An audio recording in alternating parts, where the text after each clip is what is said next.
Hello friends and welcome to Lexplore.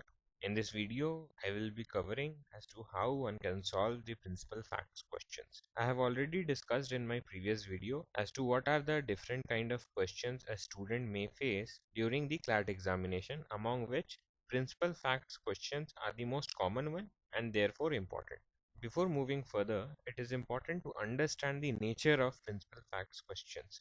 The principle acts as a rule or law, and the fact are the hypothetical situation given for that particular question. The principal facts questions are there to test the interpretation skills of students. In order to solve the principal facts question, a student is required to apply the principle given in the facts. A student is required to apply the rule or law as given in the specific hypothetical situation and find the most appropriate answer.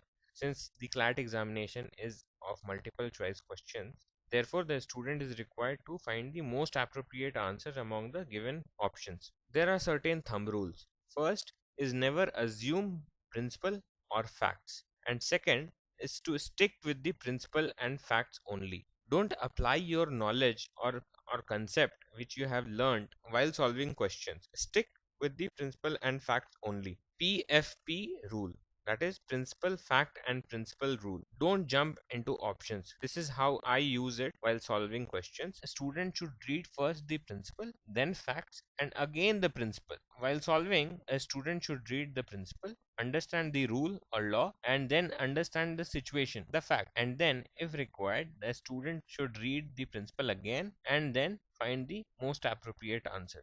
Generally it happens that the student jump into the question options, which is not correct and should be avoided. Fourth, read sentences in part. In legal language, the role of a simple comma or a full stop is huge. In such circumstances, the student should read the sentences in part in order to avoid any confusion. Let us start with the first question. This is from CLAT 2016 paper. The principle which reads as nothing is an offense. The concept of offense, which means the negative act, I have already covered in my previous video. It also reads which is done by accident or misfortune and without any criminal intention or knowledge in the doing of a lawful act and in a lawful manner by lawful means with proper care and caution. Let us read the facts. A takes up a gun not knowing whether it is loaded or not, points it playfully at B and pulls the trigger. Consequently, B falls dead. So A is pointing out the gun to B not knowing that it is loaded, because of which B falls dead. The options. First, B's death is accidental as A did not have the knowledge and the gun is loaded. Second, B's death is accidental as A had no intention to kill B. Third, B's death is accidental as A was just pointing the gun playfully at B. In all these three options, B's death is accidental. The fourth one, B's death is not accidental as there was want of proper care and caution on the part of B. Now let us interpret these facts along with options to the principle. The principle says nothing is an offense if the same is done by accident, in a lawful act, in a lawful manner, by lawful means, and with proper care and caution. So here in the fact we are talking about the gun. So a gun is something which is not expected to be taken as lightly. A should have checked the gun whether it is loaded or not. There is a want of proper care and caution which seems to be lacking in this present case, and hence fourth option will be the correct option in this question. Let us move on with the second question. This is also from CLAT 2016 paper. The principle reads as a condition to a contract can also be complied with after the happening of the event to which such a condition is attached. So here we are talking about the condition to a contract can also be complied with after happening of the event. So even if the event has happened, the condition may be complied to which such condition is attached. The facts. Here A promises to pay rupees 5,000 to B on the condition that he shall marry with the consent of C, D, E. So the consent of C, D, E need to be taken by B in order to marry A, and therefore A promises to pay 5,000. So here B is marrying without the consent of CDE but obtains their consent after marriage. So the promise for marriage is fulfilled. B marries. The consent of CDE is being taken by B after the marriage. Let us have a look at the options. First, B has not fulfilled the condition. Second, B has fulfilled the condition. Third, B's marriage is not valid. Fourth, the condition is illegal. Let us again read the principle. A condition to a contract can also be complied with after the happening of the event. So the happening of the event, that is marriage, that has already happened. So a condition to a contract can also be complied. Here the principle is saying that the condition may happen after the happening of the event. Since in this present situation B has taken the consent of CDE after marriage, that is the happening of event. Second will be the correct option. Let us move to the third question. The principle reads as a person is said to have committed assault when an apprehension is caused in the mind of a person that he is about to use. So apprehension need to be made in the mind of person that he is about to use physical force against his body. I have already covered the concept of assault and battery in detail in my previous videos.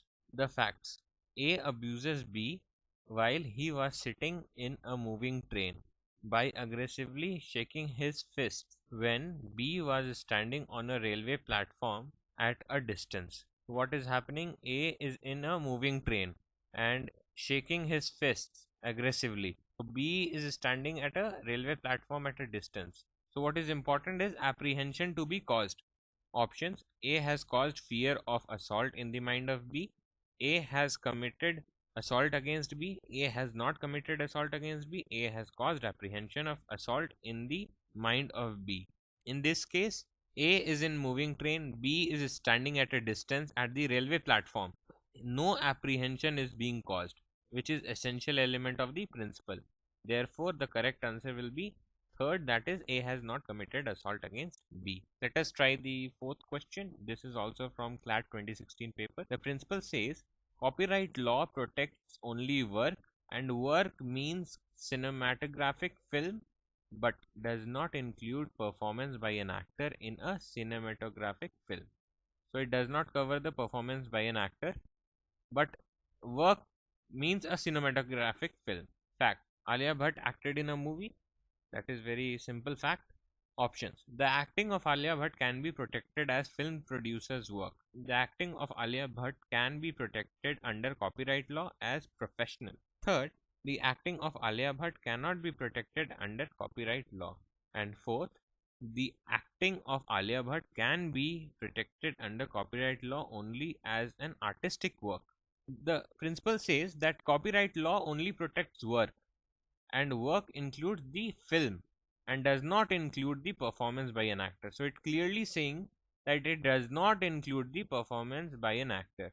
Therefore, in this case, the acting of Alia Bhatt is not protected under the copyright. Third will be the right answer. Let us move to the last question. This is also from CLAT 2016 paper. The principle says in cases where there is an infringement of legal right, even without any actual loss or damage, the person whose right is infringed has a cause of action. The concept of cause of action I have already covered in detail in my previous video. So what is important, that infringement of legal right, even without actual damage or loss, even if there is no actual loss or damage and there is an infringement of legal right, the person to whose such right is infringed has a cause of action against the person who has infringed it. Facts: P was wrongfully prevented by returning officer from exercising his vote in an assembly election. However, the candidate for whom he wanted to cast his vote won the election. Still, P brought an action claiming damages. Which of the following derivations is correct? Here what is happening? The P has a right to vote, but he was prevented by the returning officer to cast his vote. Although to whom the Mr. P was voting for, he won the election. Is there any actual damage or loss to P? No, because the person to whom he is voting won. but there is a infringement of legal right because P has the right to vote. Let us read the options. P would succeed in his action as it is mandatory to cast vote. P would not succeed in his action as the candidate for whom he wanted to give his won the action. P would not succeed in his action as he did not suffer any loss in that election. P would succeed in his action as he was wrongfully prevented from exercising his legal right of voting in that election. So here 4 will be the right answer because there is a infringement of the legal right even though there is no actual loss or damage. Thank you for watching. If you have any query or suggestion, please write on the comments below. Do like, share and subscribe for more updates.